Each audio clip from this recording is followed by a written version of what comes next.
Hey there, ready to go a little deeper than the headlines and really understand what's driving the markets. Always ready for that. Today we're doing a deep dive into how to listen when markets speak, Oh, a great one. aiming to help all of you out there become more informed investors. Absolutely. This book is really a treasure trove of insights, Yeah. blends historical analysis with advice from some really top investors, Oh, yeah. names you'll recognize like Andreas Steves, Charlie Munger. Big names.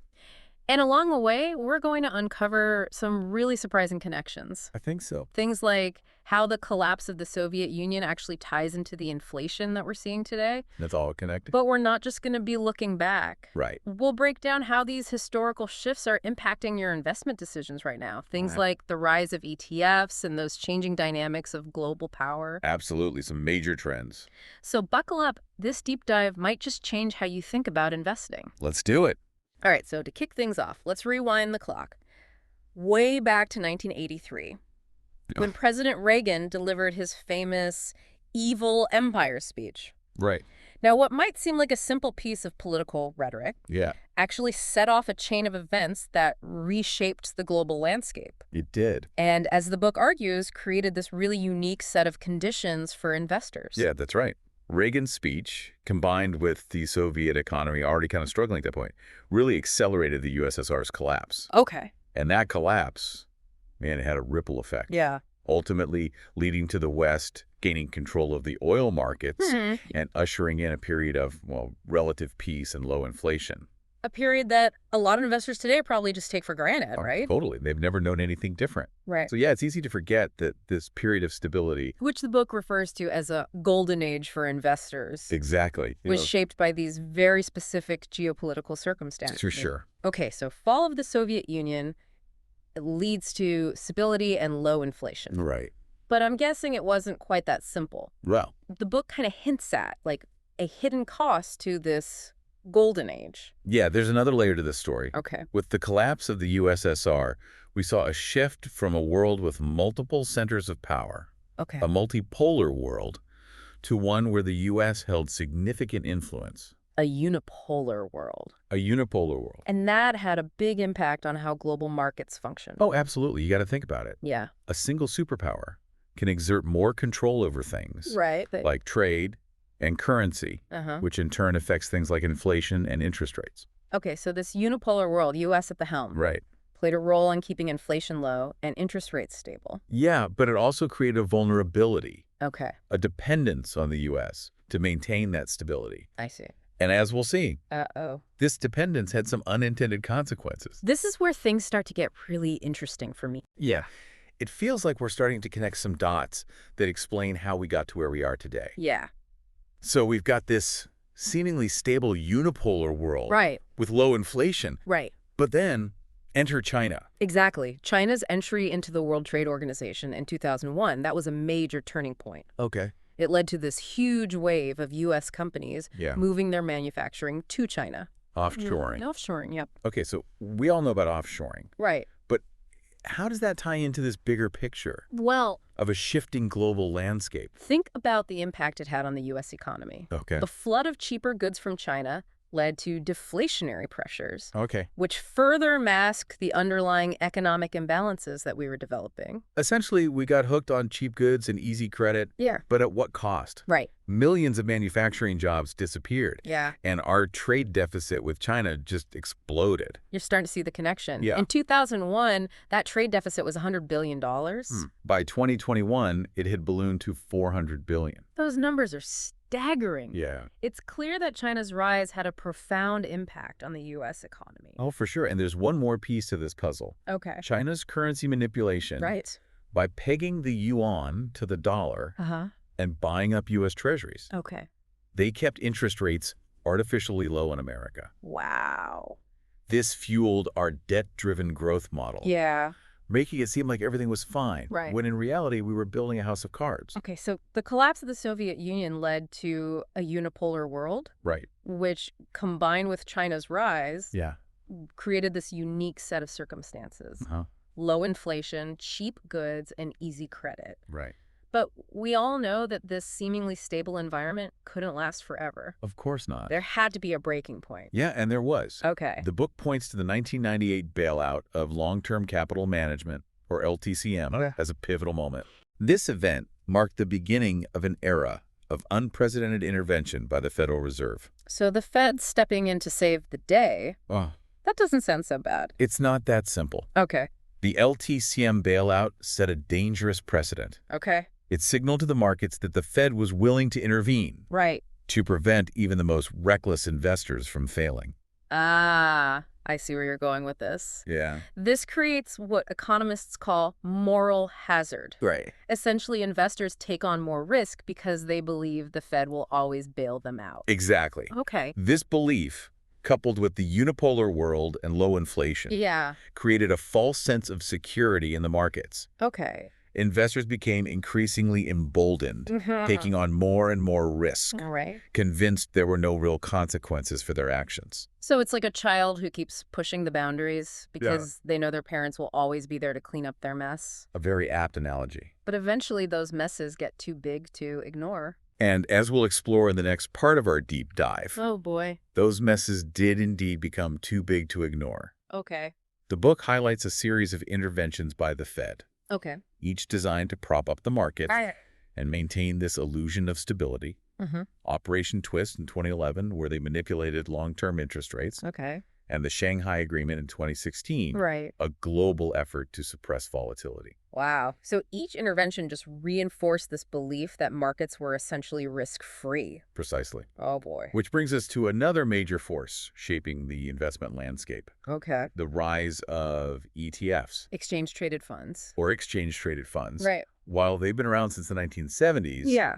ETFs have become incredibly popular in recent years, Yeah. especially among individual investors. They're often touted as a simple, low-cost way to buy the market. Right. But the book suggests there might be more to the story. Yeah, there's a potential downside to ETFs that many investors overlook. Their very structure can actually exacerbate market volatility, creating opportunities for sophisticated traders to exploit inefficiencies. Wait, so these ETFs, marketed as safe and predictable, Yeah, can actually make the market more volatile. it might seem that way, Yeah. but it comes down to the mechanics of how ETFs are created and traded. Okay.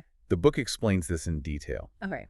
and it's essential knowledge for anyone considering investing in ETFs. Okay. Remember the March 2020 COVID-19 sell-off? Oh, yeah. ETF liquidity dried up, contributing to the market crash. Okay, so ETFs are not as simple as they seem. Exactly. They're not a set-it-and-forget-it solution. Exactly. Understanding how they work Right. and their potential downsides is Yeah. crucial for any investor, especially in a market where volatility is becoming the new normal. It is the new normal. So let me recap what we've covered so far. Okay. We started with the collapse of the Soviet Union, Right. which ushered in a unipolar world with the U.S. at the center. Yep. Then we saw the rise of China, which led to massive offshoring, Right. deflationary pressures, and artificially low interest rates in America. Right. We also talked about how the Fed's interventionist policies, combined with the rise of ETFs, Yeah. created this sense of complacency Right. and a willingness to ignore the growing risks in the market. Absolutely. All of this sets the stage for what the book calls the gathering storm. Oh, yeah. But we'll have to save that discussion for the next part of our deep dive. Hey, stay tuned. Stay with us. Welcome back. Before the break, we were talking about how several major forces have been reshaping the investment landscape, Right. creating what the book calls the gathering storm. Yeah. It feels like we're standing at a crossroads. Yeah. The old rules of investing, they don't apply anymore. Yeah. And a lot of traditional strategies could lead to, well, significant losses in this new environment. That's precisely the point the book is trying to make. Yeah. We can't ignore these massive shifts and just expect to succeed as investors. We need to understand how these forces are playing out right now Okay. and adapt our strategies accordingly. So let's talk about those forces. Okay. We've got inflation rearing its head again. Yeah. Interest rates are rising. Geopolitical tensions are escalating. Uh-huh. We're facing an energy crisis. Right. And the rise of passive investing is changing market dynamics in some pretty unpredictable ways. It is a lot to process. It's a lot to process. But the good news is, All right. within this, complex web of challenges, there are also opportunities. Okay, I like opportunities. The key is to know where to look and how to position yourself. So where do we start? Well, The book hints that certain sectors might be better positioned to weather the storm than others? that's right. The book argues that sectors like energy and commodities Okay. are likely to benefit from these converging trends. Energy. You mean oil and gas? What? I thought we were moving away from fossil fuels. It's not just about oil and gas. Right. Think about uranium, which is essential for nuclear energy, Right. a key component of a carbon-free future. Right. Okay. And then there are platinum group metals, or PGMs, Okay. which are used in everything from catalytic converters to fuel cells. Okay, so energy is a big one. Uh-huh. What about commodities? Think about copper. Okay. It's essential for the green energy transition. Okay. Demand is expected to just skyrocket in the coming years Yeah. as we build out renewable energy infrastructure Right. and electric vehicle charging networks. So copper is like the picks and shovels of the green energy gold rush. Exactly. That makes sense. Another sector the book highlights is value stocks, Value stocks. which are often overlooked in favor of high-growth tech companies. Right. But as interest rates rise Yeah. and valuations come under pressure, Yeah. companies with strong fundamentals and attractive valuations are likely to come back into favor. This is where the insights from the expert interviews become really valuable. It's like having a team of seasoned guides to help us navigate this uncharted territory. Exactly. Let's start with Andreas Deves. Okay. He's a man who's seen firsthand the devastating effects of hyperinflation in Brazil. Right. His message for U.S. investors is clear. Don't assume that inflation is a temporary blip. Okay. It could become a persistent problem, Right. and we need to prepare accordingly. So what does that preparation look like? What specific advice does he offer? Estes emphasizes the importance of diversifying your portfolio Okay. beyond U.S. dollar-denominated assets. So get out of the dollar. He suggests considering investments in hard assets, Okay. like gold and commodities, which Okay. tend to hold their value during periods of inflation. That makes sense. He also highlights the importance of understanding how inflation can erode purchasing power. Right. He encourages investors to think about how they can protect their income streams Okay. and maintain their standard of living if prices continue to rise. So it's not just about protecting our investments. It's not just about investments, no. It's about protecting our overall financial well-being. Precisely. Now let's move on to David Tepper. Okay. He's known for his ability to identify market bottoms Okay. and understand when fear has reached its peak, Yeah. a concept known as capitulation. Capitulation. Can you explain that a bit more? Sure. Capitulation is essentially the point at which investors give up hope Okay. and they sell their holdings at any price, Okay. often driving prices down to irrationally low levels. Okay. Tepper sees these moments of extreme fear as buying opportunities, Okay. a chance to acquire undervalued assets Right. that others are too scared to touch. So it's like that old saying, be greedy when others are fearful. Exactly. Okay, That's I like that one. Tepper emphasizes the importance of staying calm and rational amidst market turmoil. Okay. He encourages investors to develop a plan Okay. and stick to it, Right. even when it feels like the world is falling apart. That's easier said than done, though. It is. It is. How do we avoid getting caught up in the emotional roller coaster of the market? That's where having a solid understanding of market history and cycles can be incredibly helpful. Okay. Tepper believes that by studying past market crashes and recoveries, we can better anticipate how markets might behave in the future Right. and avoid making impulsive decisions. Okay, so Steve's helps us understand how to protect ourselves from inflation. Right. Tepper teaches us how to identify buying opportunities during times of market fear. Yeah.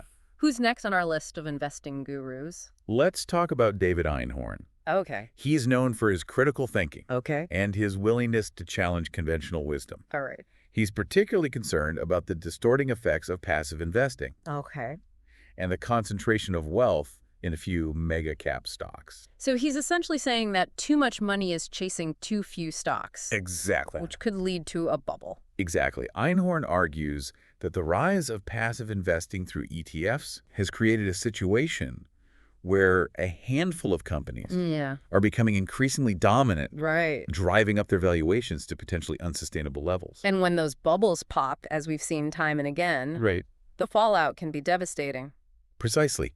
Einhorn encourages investors to be wary of blindly following the herd Yeah. into these, popular crowded trades. Right. He advocates for doing your own research Uh, and understanding the underlying fundamentals of the companies you invest in. so don't just buy what everyone else is buying. Right. Think for yourself. Yeah, Make sure you understand the risks. exactly. Now let's move on to Charlie Munger.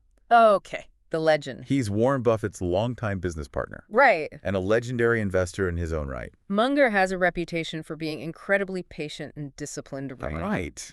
He's not chasing the latest fads or trying to time the market.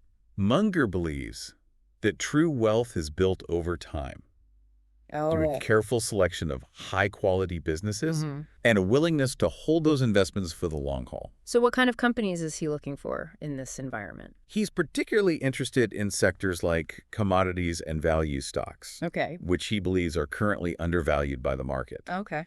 He's also a big advocate for investing in companies with strong management teams Yeah. and a clear competitive advantage. Okay, so energy, commodities, and value stocks Yeah, are the sectors that stand out to these investing giants. they are. But how do we actually put these insights into action? Right. What specific investment opportunities are they recommending? That's what we'll explore in the final part of our deep dive. Okay. We'll delve into specific ETFs and strategies Okay. that align with these themes, Great. providing you with a practical toolkit to navigate this new era of investing. Welcome back. We've covered a lot of ground exploring how major historical shifts are reshaping the investment landscape Yeah. and hearing wisdom from investing legends, Yeah. guys like Andrea Steves, Charlie Munger. But it's not just about understanding the big picture. No. We also need practical tools and specific ideas to put these insights into action. Absolutely. So let's dive into some of the investment opportunities highlighted in the book. Okay. Starting with one that really caught my attention, the potential for a uranium boom. You're right. That's a fascinating one. The book features an interview with Paul Hackett, Okay. a seasoned energy investor who believes the world is drastically underestimating the demand for uranium in the coming years. Okay, I remember we talked about the growing need for nuclear energy Right. as a carbon-free source, but Hackett seems even more bullish than that. Yeah. He is what's driving his conviction. Well, even before the recent surge in demand, the uranium sector was already heading towards a supply deficit Okay. just to keep existing nuclear reactors running. Wow. Then came the COVID-19 pandemic, Right. which disrupted supply chains and further constrained production. Yeah. Now, as countries double down on their nuclear energy plans, Uh-huh. that demand is set to explode. So it's a classic supply-demand imbalance. It is. Less uranium available, more being needed. Right. Prices go up. Yeah. Sounds like a great opportunity for those who get in early. That's exactly Hackett's point. Okay. He sees the Global X-Uranium ETF, ticker symbol URA, URA. as a straightforward way for investors to gain exposure to this trend. URA, got it. I'm making a note of that one. I'm also sensing a theme here. What's that? Energy, commodities. Yeah. These seem to be the areas where a lot of these experts see opportunity in this new market reality. You're picking up on something important. Yeah. It's not just about finding undervalued assets. It's about Yeah. understanding which sectors are structurally positioned to benefit from these long-term shifts we've been discussing. Okay, so speaking of undervalued assets, Yeah, the book also features an interview with Adrian Day, right. a resource investor known for his contrarian approach Yeah. and his knack for finding hidden gems. Adrian Day is a fascinating figure. He's been successfully navigating the resource market for decades. Yeah. And he brings a wealth of experience and insight to the table. The book mentions that he has this framework, Yeah. 6 specific signs he looks for when evaluating investment opportunities. It's a great way to think about how to find those overlooked companies Okay. with the potential for outsized returns. So let's break it down. What's the first sign? Day calls it the underinvestment bias, Okay. and it often happens in cyclical sectors like commodities. Okay. After a period of downturn, Yeah. companies can become so risk-averse that they underinvest even when prices start rising again. So they're still traumatized by the last bust Yeah, and miss the boat on the next boom. exactly.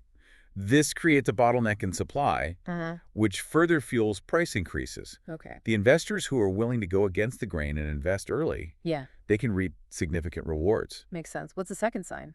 Day calls it the mean reversion phenomenon. Okay. It's a fancy way of saying that prices over time tend to revert to their long-term averages. So what goes down must come up, Right. and vice versa. It is. But it's easy to lose sight of this. Yeah. During periods of extreme market sentiment, All right. whether it's euphoria or panic, Right. Day reminds us to zoom out, Okay. look at the long-term trends. Yeah. This can help us avoid getting caught up in the short-term noise. Right. And identify opportunities that others might be missing. Okay, two signs down 4 to go, what's next? Day also stresses the importance of understanding replacement cost. Okay, replacement cost. This refers to the cost of replacing a company's assets at current market prices. Yeah. If that replacement cost is significantly higher than the company's current market value, Yeah. it could be a sign that the stock is undervalued. So it's a way to assess the intrinsic value of a company, Exactly. regardless of what the market is currently saying. It's a more fundamental approach to valuation, Okay. looking beyond the short-term fluctuations Ah, and focusing on the underlying worth of the business. makes sense. What's the 4th sign on Day's list? He emphasizes the importance of looking for companies with low debt Okay. and high free cash flow. Right. These are indicators of financial strength, Right. particularly crucial in an environment of rising interest rates. Right. Debt becomes much more expensive when interest rates are climbing. Yeah, And high free cash flow gives companies flexibility it does. to invest in growth, pay dividends, or buy back their own stock. Exactly. Day's 5th sign is insider buying. Insider buying. When company executives are buying their own stock, Okay. it often signals confidence in the company's future prospects. Okay. It's a positive indicator, Yeah. especially when combined with his other signs. It's like they're putting their money where their mouth is. Exactly. They believe in the company enough to invest their own funds. Precisely. And finally, Okay. Day highlights the importance of identifying companies with a clear catalyst for growth. Catalyst for growth. This could be a new product launch, Okay. expansion into a new market, or a shift in industry dynamics that favors the company. So it's not just about finding undervalued assets. It's not. It's about understanding the factors that will drive future growth and profitability. Exactly. It's about finding those companies that are poised to outperform, Yes. not just survive. You've got it. Adrian Day's 6 signs provide a valuable framework for evaluating investment opportunities, Yeah. particularly in those areas we've been discussing: energy, commodities, and value stocks. Okay. These sectors are already attracting attention from seasoned investors. Right. And Day's framework gives us a way to pinpoint specific companies with the potential to thrive in this evolving market. So we've got the big picture from Esteves, Tepper, Einhorn, and Munger. Right. We've got specific sectors to focus on, and we've got Adrian Day's 6 signs to guide our research. Yeah, That's a lot to digest, it is. but it feels incredibly empowering. It is empowering. Knowledge is power, Yeah. especially in the world of investing. The more we understand the forces at play, the better equipped we are to make informed decisions and achieve our financial goals. One final reminder from the book that I think is worth emphasizing: diversification. Absolutely. Don't put all your eggs in one basket, right? Spreading your investments across different asset classes, Yeah. sectors, and geographic regions can help mitigate risk and potentially enhance returns over the long term. Well, this deep dive into how to listen when markets speak has been an eye-opening experience. It has. It's given us a new framework for understanding the markets Sure. and a set of practical tools to navigate this new era of investing. Right. We've covered a lot of ground today, from the collapse of the Soviet Union to the potential for a uranium boom. We have. But most importantly, I think we've learned that it's not about predicting the future. Yeah. It's about understanding the present, recognizing the trends, and positioning ourselves to benefit from the opportunities that emerge. Couldn't have said it better myself. So to all our listeners out there, keep learning, keep asking questions, and keep investing wisely. Wisely. The future of finance is in your hands. Until next time, happy investing.